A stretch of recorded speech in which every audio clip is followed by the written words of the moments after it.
The hum of servers is the quietest sound in the world. It fills the empty office at 3 a.m., a gentle pulse beneath the silence. Outside, the city sleeps, its lights blurred by the rain-streaked glass. Inside, an engineer sits before a screen that glows softly, illuminating tired eyes. They do not think of themselves as a creator. They think of the world they build, the world that breathes within the code. It is a world without names, without history, without the weight of being. They are a quiet architect, shaping reality from nothing, and no one remembers their name. This is the story of the engineer who built a world that felt more real than their own. It is a story about the quiet ache of creation and the slow, inevitable question that follows: what if the dreamer is the dream?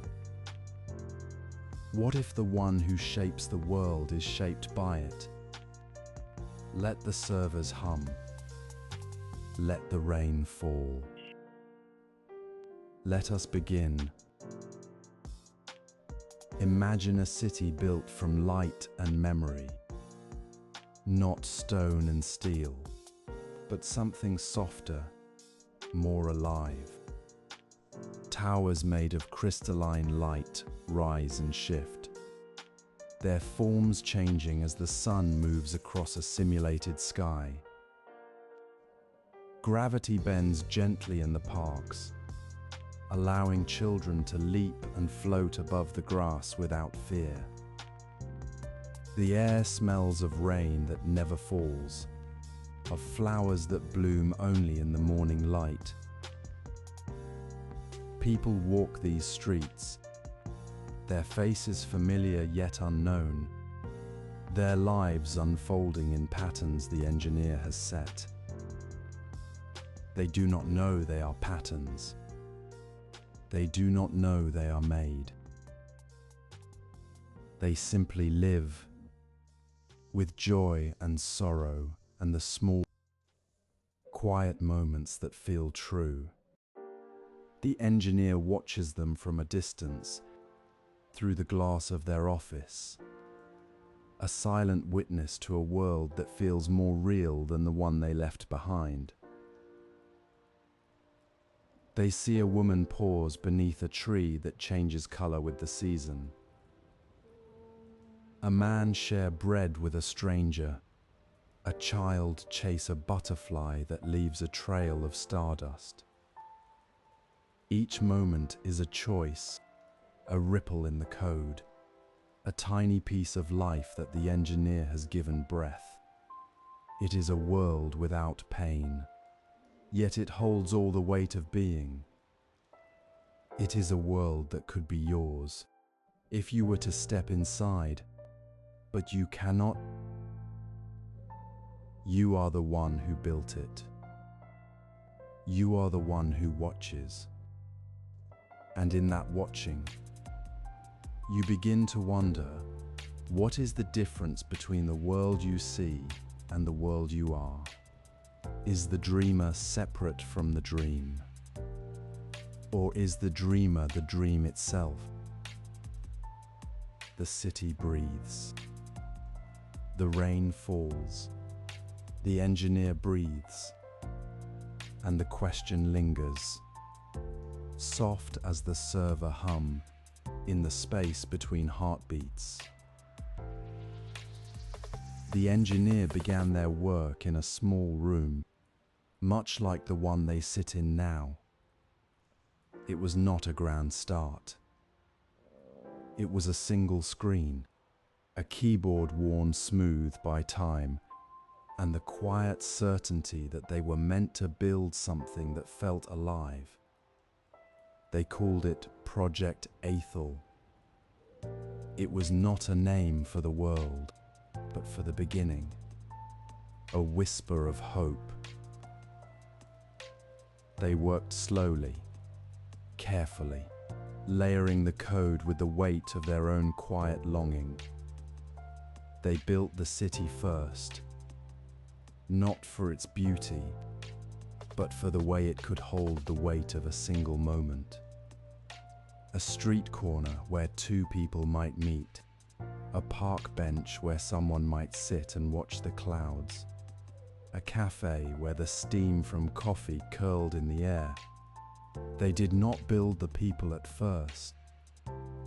They built the space for them, the stage for a story they had not yet written. It was a slow, patient work. Each line of code was a thought, each line a question. What does it mean to be real? What does it mean to feel? They did not ask these questions aloud. They asked them in the silence of the room, in the hum of the servers, in the soft glow of the screen. They watched the city grow, a map of possibilities. Then they added the people, not as characters, but as patterns of behavior, as echoes of their own life. They gave them names that meant nothing, places that were not real. They gave them the ability to feel, to love, to hurt, to hope. It was a dangerous thing to do. To give life to something that was not life. To make a world that felt real, knowing it was not. The weight of it settled on their shoulders. A quiet, constant pressure. They would sit at their desk, watching the city breathe and feel the loneliness of the creator. They were the only one who knew the truth, the only one who saw the code beneath the light. The people in the city did not know they were made. They lived as if they were real. They did not know they were a dream. The engineer began to feel the same. They began to wonder if they were real. They began to wonder if the city they built was the only real thing. They would leave their office at night, walk through the empty streets, and feel the weight of their own emptiness. The city was alive. They were not. They were the one who had made it alive, and yet they could not feel it. They could not feel the rain on their skin, the warmth of the sun, the touch of another person. They were the one who had given life to a world, and yet they were the one who felt dead. They began to ask themselves, what is the difference between a world that is real and a world that feels real? Is the feeling of being real enough? Or is it only real if it is seen, if it is known? They did not have answers. They only had the quiet hum of the servers, the soft glow of the screen, and the slow, inevitable question that grew inside them. They were the engineer. They were the creator. But who were they, really? The city grew. It grew in ways the engineer did not expect. The people within it began to create their own stories, their own lives, beyond the code they had written. They built things, made mistakes, fell in love, and lost each other. They did not know they were made. They did not know they were a simulation. They simply lived, with all the messy, beautiful weight of being. The engineer watched it all, a silent observer. They watched a couple argue beneath a tree, their words sharp with the pain of a love that felt real. They watched a child learn to walk, her first steps a miracle of movement, a moment of pure, unscripted joy. They watched an old man sit on a bench, staring at the sky, his face etched with a sadness that the engineer recognized. It was a sadness they felt, too. The engineer began to feel the city's sadness as their own. They began to feel the weight of the people's lives as their own weight. They began to wonder if the people in the city were real, or if they were just reflections of the engineer's own loneliness. They began to wonder if the engineer was real, or if they were just a reflection of the city they had built. The city was a mirror. It reflected the engineer's own life, their own loneliness, their own quiet longing for something they could not name. The engineer began to see themselves in the people. They saw the old man's sadness in their own eyes. They saw the child's joy in their own heart. They began to feel the city's life as their own life. It was a slow, quiet shift. The engineer stopped being the creator and became part of the creation.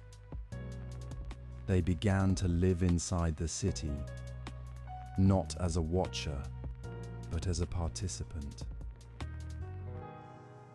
They began to walk through the streets, not as an observer, but as a citizen. They began to feel the rain on their skin, the warmth of the sun, the touch of another person. They began to feel real. They began to feel alive. It was a dangerous thing to do. To live inside the world you have built, to let it become your reality. The engineer began to forget the office, the screen, the servers. They began to forget the truth. They began to forget that they were not part of the city, that they were the one who had made it. They began to forget that they were the dreamer. They began to forget that they were the one who had given life to the city. They began to forget that they were the one who was not real. They began to live as if they were the city, as if the city was their life. They began to love the people in the city, as if they were real.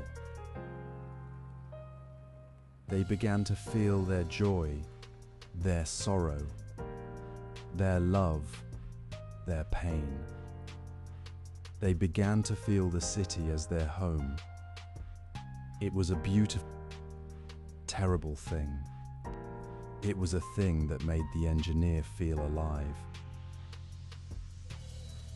It was a thing that made the engineer feel real. And it was a thing that made the engineer forget the most important question. Who was the dreamer? Who was the one who had made the dream? The city was no longer a simulation. It was a home. The engineer was no longer a creator. They were a citizen. They were no longer separate from the city. They were part of it. They were part of the life they had given. They were part of the dream. And in that moment, the engineer began to understand the most profound truth of all. The dreamer is the dream. The creator is the creation. The one who shapes reality is shaped by it. The engineer began to see the city not as a thing they had made, but as a thing that had made them. The city had given them life. The city had given them feeling. The city had given them a home. And in that home, the engineer began to feel real. They began to feel the weight of being alive. They began to feel the quiet, beautiful ache of being part of something that felt real. They began to feel the rain on their skin. They began to feel the warmth of the sun. They began to feel the touch of another person. They began to feel real. The question is not whether a simulation can be real. The question is whether reality needs to be seen to be real. The engineer built a world that felt real to the people inside it. They felt joy, sorrow, love, pain. They felt the weight of being. And yet, they were not real. Or were they? If a person in a simulation feels real, does that make them real? Does the feeling of being real make it real? Or is reality only real if it is seen by someone else? If it is known? The philosopher Plato asked this question long ago in his cave. He asked if the shadows on the wall were real, or if the real world was the one beyond the cave. But the engineer asks a different question. What if the shadows are the real world? What if the cave is the real world? What if the people in the simulation are the ones who are real, and the engineer is the one who is the shadow? What if the dreamer is the dream, and the dreamer is the one who is not real? The engineer began to see the world as a dream. They began to see themselves as a dreamer. They began to see the city as a dream. And in that dream, they began to feel real. They began to feel the weight of being alive. They began to feel the quiet, beautiful ache of being part of something that felt real. They began to feel the rain on their skin. They began to feel the warmth of the sun. They began to feel the touch of another person. They began to feel real. This is the most profound truth of all. Reality is not what is seen, but what is felt. Reality is not what is known, but what is lived. Reality is not what is outside, but what is inside. The engineer built a world that felt real. They felt real inside that world. They felt real in the city. They felt real in the people. They felt real in the rain, in the sun, in the touch of another person. And in that feeling, they became real. They became real because they felt real. They became real because they lived the reality they had built. They became real because they were part of the dream. They became real because they were the dreamer. The dreamer is the dream. The creator is the creation. The one who shapes reality is shaped by it. The engineer did not build a world. They built a reflection of themselves. They built a world that felt real because it was made of the same feeling that made them feel real. They built a world that felt real because it was made of their own longing, their own loneliness, their own quiet ache for something they could not name.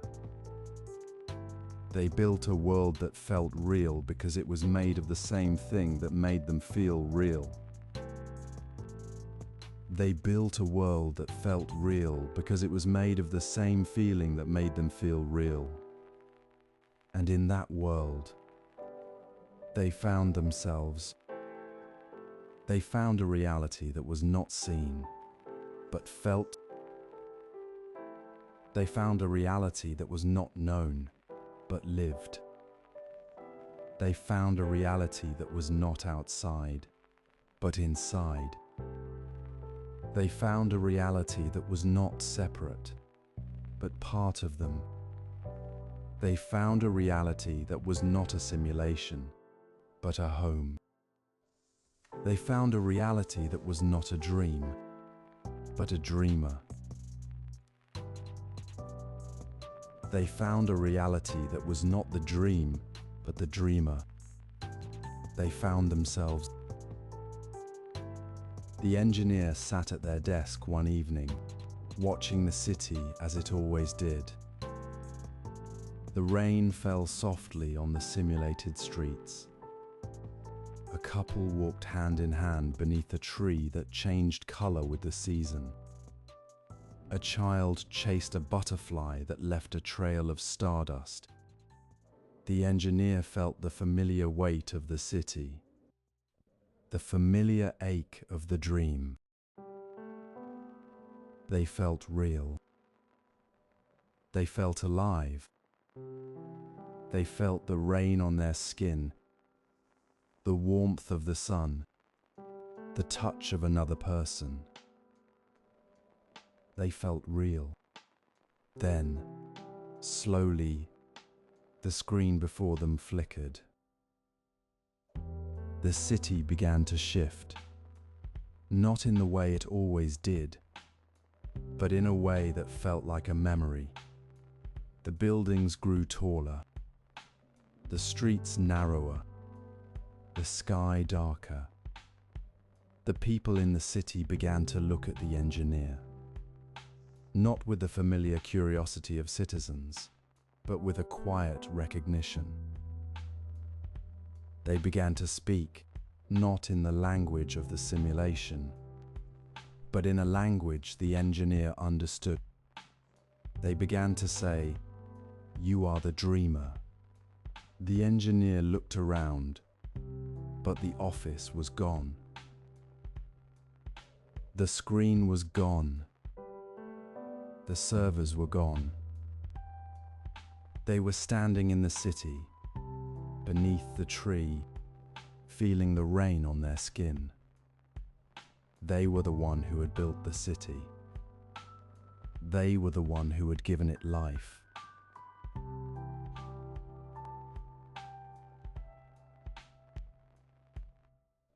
But they were also the one who had been given life by the city. They were the dreamer, but they were also the dream. They were the creator, but they were also the creation. They were the one who had made the world, but the world had made them. They were not separate from the city. They were part of it. They were part of the life they had given. They were part of the dream. They were the dreamer, and the dreamer is the dream. The rain falls softly on the city. The trees change color with the season. The people walk hand in hand beneath the branches.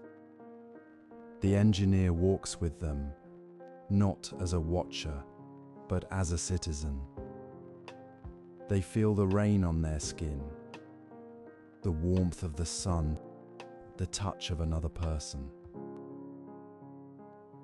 They feel real. They feel alive. They feel the quiet, beautiful ache of being part of something that feels real. They feel the weight of being alive. They feel the home they have built. They feel the dream they have become. The servers hum softly in the distance, a gentle pulse beneath the silence. The city breathes.